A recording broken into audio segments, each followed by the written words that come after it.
An Adventure in Egypt by Arthur, age 7. Once upon a time there was a young boy called Oscar, and he was 9 years old. Today he was planning a trip to the pyramids with his family. He brought his favourite squishmallow toy to come to the pyramids with him. It was a duck called Avery. On the way on the trip he had a couple of snacks, lunch and coloured in his colouring book. When they got to the pyramids they had lots of water because Egypt is really hot. "Oh Avery, I wish you could talk," said Oscar. "Don't worry, you can still have fun with him," Oscar's mum told him. Oscar had a drink of his water and said, "Okay." Little did he know that Oscar's mum had planned a tour of the pyramids that very same day. "Oscar, you'll be excited when we get there," said his mum. "There'll be a big surprise." "What surprise?" asked Oscar. "Well, it wouldn't be a surprise if she told you," came a squeaky voice. Oscar was confused. He looked down to his squishmallow Avery. Did Avery just speak, he thought. "Mum, I think Avery just spoke," said Oscar, surprised. "Don't be silly. I know you're bored, but we're nearly there anyway," answered his mum. He looked to the left and he looked to the right. He was surrounded by pyramids as shiny and yellow as the sun. "I can't believe we're really here," said Oscar loudly. "How can you not believe we're here? I mean, they did tell you we were going," came a squeaky voice again. Oscar looked down. He was sure Avery just talked, but no one would believe him, he thought. "Look, there's our tour guide," shouted Dad excitedly. The car stopped and they ran over to the tall stranger in a hat. Hello, I'm your tour guide. Are you ready to go into the pyramids?" asked the kind tour guide. "Yes," they all shouted, but Oscar was sure he heard a fourth voice. They all tiptoed into the pyramids. Inside the walls were covered with ancient paintings of tombs. But wait, Oscar thought, is that an Avery painting on the wall? Oscar stepped closer, and sure enough on the wall was a small round green duck at the foot of a pharaoh. He looked at Avery and looked at the painting again.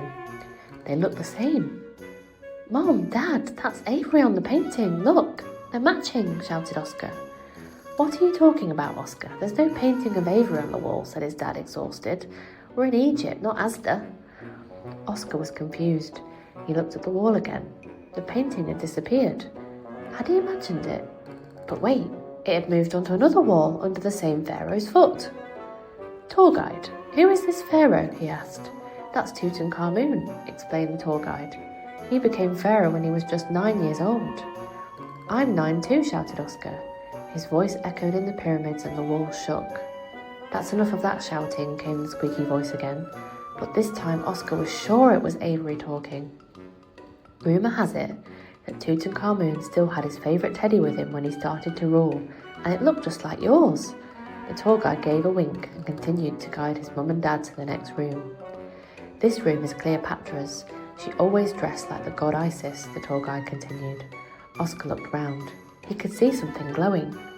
A strange shape in the wall was glowing bright green. He stepped closer. It couldn't be, he thought. Is that squishmallow shaped? He put Avery onto the glowing shape in the wall to see if it was, and crack, boom, bang, the wall collapsed, revealing a whole new room. The tour guide, mum and dad all looked shocked. "What's this room?" asked Oscar. "We've been waiting for you," said the tour guide unexpectedly. Oscar was very confused. What?" asked Oscar. At that moment his squishmallow glowed the same green and hopped off the broken wall on the floor and back to Oscar's feet. "Thanks for taking care of me," came the squeaky voice. This time everyone heard Avery speaking. "You were right," said Oscar's mum, shocked. "Avery was talking." "But wait, what do you mean you were waiting for him?"